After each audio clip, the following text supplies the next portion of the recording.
പലസ്തീനിനെതിരായ ഇസ്രയേലിന്റെ കൊലവിളി തുടരുകയാണ്. ഈ സാഹചര്യത്തിലാണ് എല്ലാ കണ്ണുകളും റാഫയിൽ എന്നർത്ഥം വരുന്ന all eyes on Rafah campaign ലോകം ഏറ്റെടുത്തത്. ദേശീയ തലത്തിൽ രോഹിത് ശർമ്മയുടെ ഭാര്യ ഋതിക, തെന്നിന്ത്യൻ നടി സാമന്ത, സോനം കപൂർ, കേരളത്തിൽ ദുൽഖർ സൽമാൻ, കീർത്തി സുരേഷ്, നിഖില വിമൽ, ബേസിൽ ജോസഫ്, അനാർക്കലി, അങ്ങനെ നിരവധി പേർ സോഷ്യൽ മീഡിയയിൽ ഈ ക്യാമ്പയിനിൽ പങ്കാളികളായിട്ടുണ്ട്. റാഫയിലെ നിരായുധരായ അഭയാർത്ഥികൾക്കുമേൽ ഇസ്രയേൽ ബോംബ് വർഷം രൂക്ഷമാക്കിയതോടെയാണ് ഈ ക്യാമ്പയിൻ ലോകം ചർച്ചയാക്കിയത്. ലോകരാജ്യങ്ങളുടെയും അന്താരാഷ്ട്ര സംഘടനകളുടെയും പ്രതിഷേധം തെല്ലും വില കൽപ്പിക്കാതെയാണ് ഇസ്രയേലിന്റെ പലസ്തീൻ ആക്രമണം തുടരുന്നത്.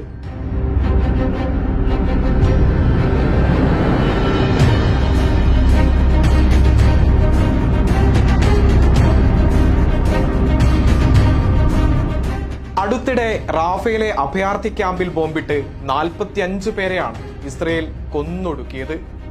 ഇതടക്കമുള്ള ഇസ്രയേലിന്റെ കൂട്ടക്കുരുതികൾ ചൂണ്ടിക്കാട്ടിയാണ് ലോകം റാഫയ്ക്ക് പിന്തുണയർപ്പിക്കുന്നത്.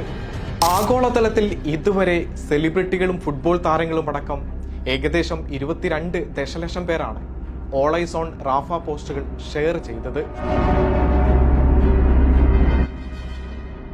ഇസ്രയേലിന്റെ ക്രൂരതയെ തുറന്നുകാട്ടുകയും പലസ്തീനിന് പിന്തുണ അർപ്പിക്കുന്നതുമായുള്ള ഏറ്റവും വലിയ സോഷ്യൽ മീഡിയ ക്യാമ്പയിനാണ് ഓൾ ഐസ് ഓൺ റാഫ. ഇസ്രയേലിന്റെ കൂട്ടക്കുരുതിയിൽ ഗാസയിൽ ആകെ കൊല്ലപ്പെട്ടവരുടെ എണ്ണം 36,096 കണക്കുകൾ ഇങ്ങനെ ഇരിക്കെയാണ് ഇസ്രയേലിന്റെ മനുഷ്യത്വരഹിതമായ നീക്കം തുടരുന്നത്.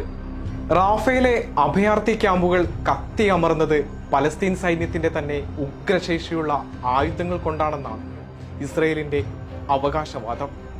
പലസ്തീനികളെ കൂട്ടക്കുരുതി നടത്തുന്നതിൽ ഇസ്രയേൽ പ്രധാനമന്ത്രി പറയുന്ന ന്യായം പോലും വിചിത്രമാണ്.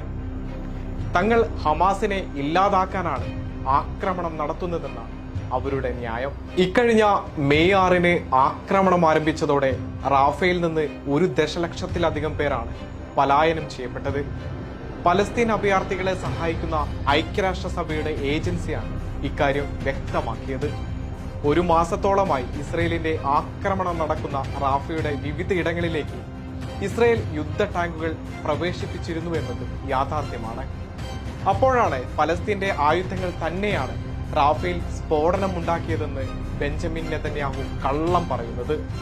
സാധാരണക്കാരെ കൊന്നൊടുക്കിയ സംഭവത്തിൽ UN രക്ഷാസമിതി ചർച്ച ചെയ്യണമെന്ന് ലോക നേതാക്കൾ ആവശ്യപ്പെട്ടിരുന്നു. ഇതേ തുടർന്ന് UN secretary general Antonio Guterres നിലപാട് വ്യക്തമാക്കി.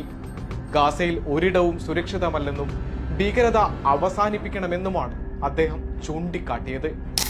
അതേസമയം സ്പെയിൻ, നോർവേ, അയർലാൻഡ് എന്നീ യൂറോപ്യൻ രാജ്യങ്ങൾ പലസ്തീനിനെ രാഷ്ട്രമായി അംഗീകരിച്ച് രംഗത്തെത്തിയത് ആശ്വാസകരമാണ്.